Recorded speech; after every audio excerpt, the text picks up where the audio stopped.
Olá, tudo bem? Eu sou o professor William Nunes e hoje nós vamos falar um pouquinho sobre cultura. Todos nós temos cultura, produzimos cultura e somos inseridos e até mesmo imersos em cultura. Na antropologia, que é a ciência que estuda a cultura, existem diferentes definições para esse conceito. Mas hoje, para começarmos a compreender um pouco melhor sobre o que é cultura e como ela influencia as nossas vidas, nós vamos partir de uma noção proposta pela antropóloga estadunidense Ruth Benedict, que define a cultura enquanto uma lente que a gente utiliza para ver o mundo.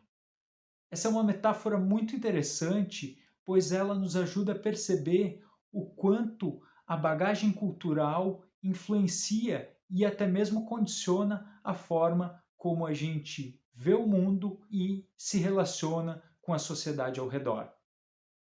Vamos para a aula?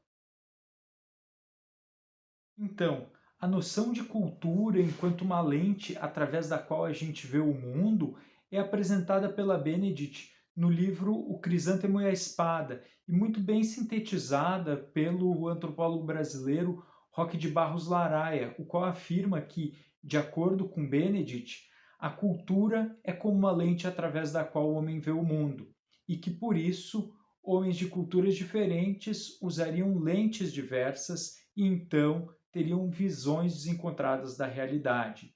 Eu trago aqui para vocês a passagem do Laraia porque ele resume e condensa de forma muito precisa uma ideia de cultura que permeia diferentes trechos do texto da Benedict. Mas o que é muito importante pontuar a partir disso é o contexto a partir do qual a Benedict desenrola essa noção de cultura, o contexto a partir do qual ela constrói essa noção de cultura.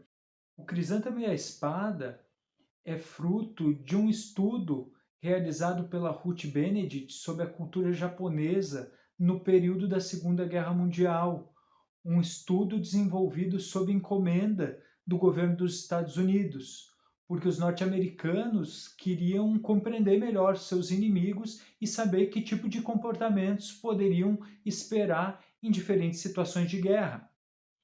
Distintas questões dentro da cultura japonesa eram confusas aos olhos ocidentais ou mesmo percebidas como contraditórias. Por exemplo, a valorização de aspectos sutis e delicados da vida cotidiana, como a arte de cultivar crisântemos, em paralelo ao culto e a também valorização da espada e da arte da guerra. Aspectos esses que eram compreendidos como extremos opostos para os estadunidenses e que pareciam não fazer sentido em conjunto. Contudo, o que a Benedict explica através do seu estudo é que tais aspectos da cultura japonesa estavam longe de ser confusos ou contraditórios e que só eram assim compreendidos por serem vistos a partir da ótica ocidental, por serem tomados a partir de padrões que não eram da sua cultura e que, se fossem compreendidos a partir da lógica da própria cultura japonesa, eles faziam muito sentido. Então, o que a Benedict consegue demarcar muito bem com seu estudo é a questão do relativismo cultural, que para a gente compreender uma determinada cultura, a gente tem que relativizar as nossas premissas, buscando perceber a cultura que está sendo estudada a partir das suas próprias perspectivas internas. Porque se a gente for buscar compreender uma outra cultura a partir da nossa própria visão de mundo, a outra cultura nunca vai fazer sentido.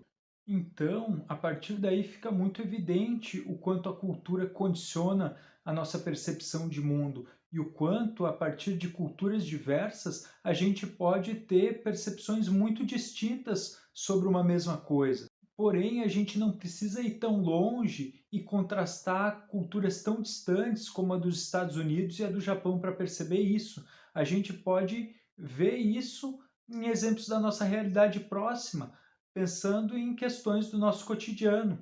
Vou trazer um exemplo da minha vida que é muito simples para vocês. Um exemplo bastante característico disso são as impressões e percepções bem distintas que eu e meu pai temos sobre um animal como uma galinha. É, uma galinha, porque eu, por exemplo, ao ver uma galinha, eu não consigo perceber uma grande riqueza de coisas, né? A minha percepção sobre uma galinha é algo muito simplista. Eu, para mim, a todo momento, a qualquer coisa que uma galinha estiver fazendo, ela vai estar sendo uma galinha como qualquer outra galinha é. Já o meu pai, ele tem uma percepção muito mais rica e complexa sobre a galinha enquanto ser e sobre as coisas que a galinha faz.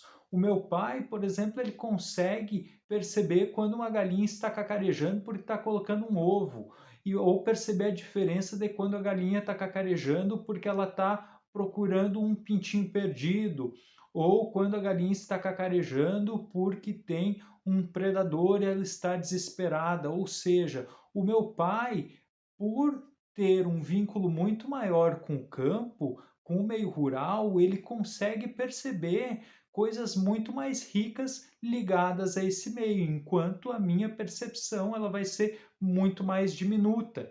Ou seja, o meio ele também é uma condicionante, né, sobre a nossa percepção cultural, né, sobre a forma como a gente enxerga o mundo, e assim como o meio vão existir outros condicionantes que vão estar aí interferindo e influenciando na forma como nós percebemos a realidade.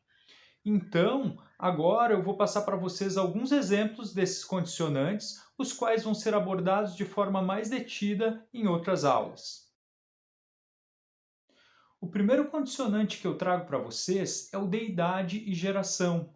Pessoas de gerações diferentes vão ter percepções sociais também diferentes porque nascem e se desenvolvem em mundos que são distintos. As transformações sociais, políticas, econômicas, tecnológicas e estruturais pelas quais o nosso mundo passa fazem com que a cada geração haja pontos de partida diferentes para ver e se relacionar com o mundo.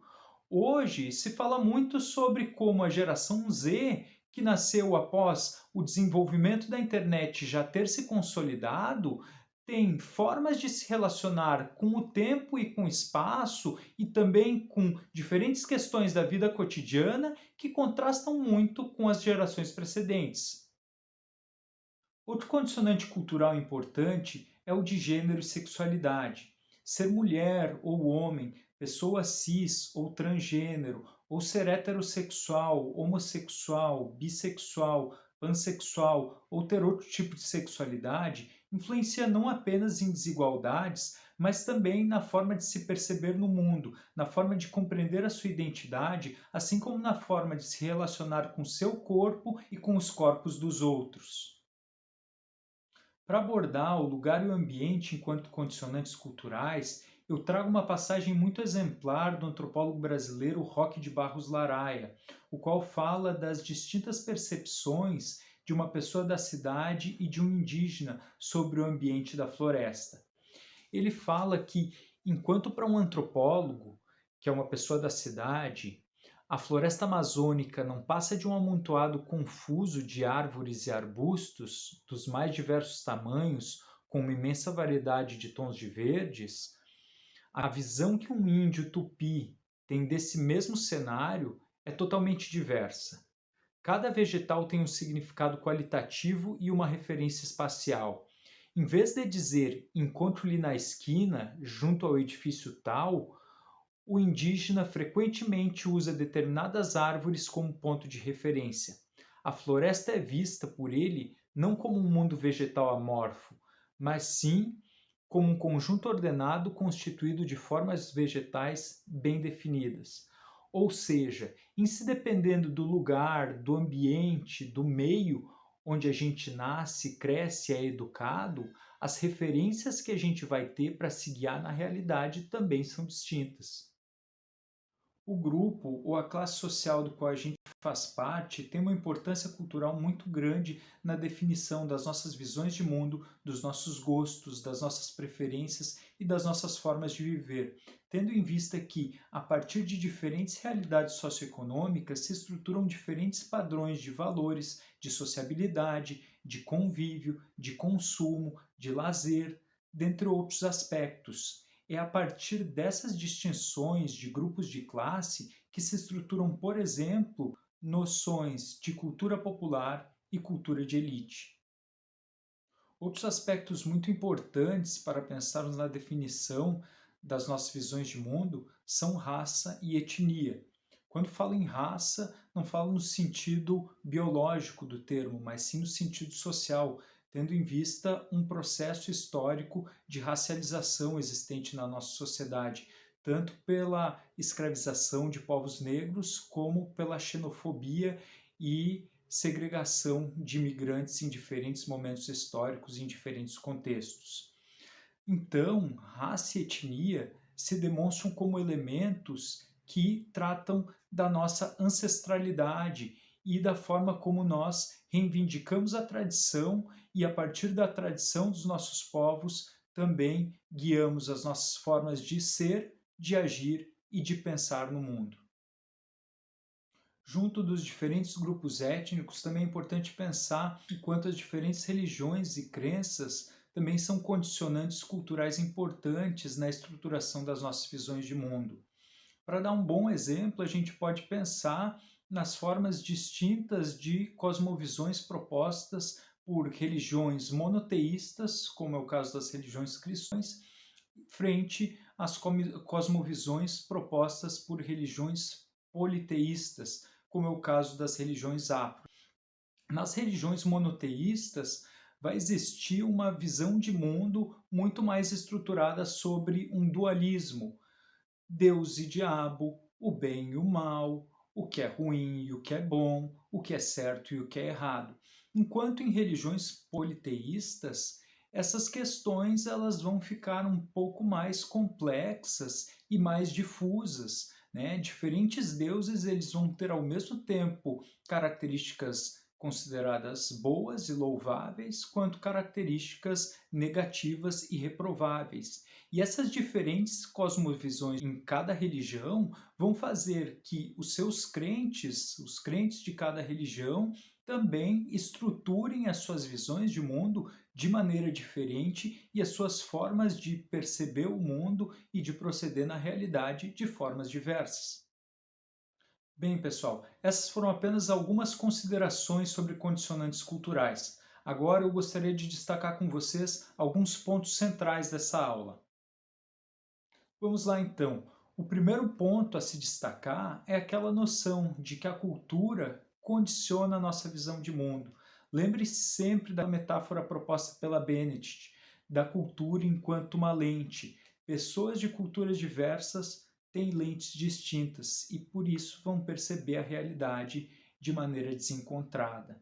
A partir disso, a gente chega no segundo ponto a destacar, que é que diferentes culturas pressupõem diferentes visões de mundo. Mas lembre-se sempre, quando se fala em diferentes culturas, a gente não precisa necessariamente estar falando só de uma cultura que é lá do outro lado do mundo, que é totalmente isolada de mim. Eu posso pensar uma diferente cultura, um diferente condicionante cultural a partir de gerações diferentes ou pessoas que são de diferentes religiões e a partir disso partem de diferentes visões, diferentes cosmovisões para pensar o mundo.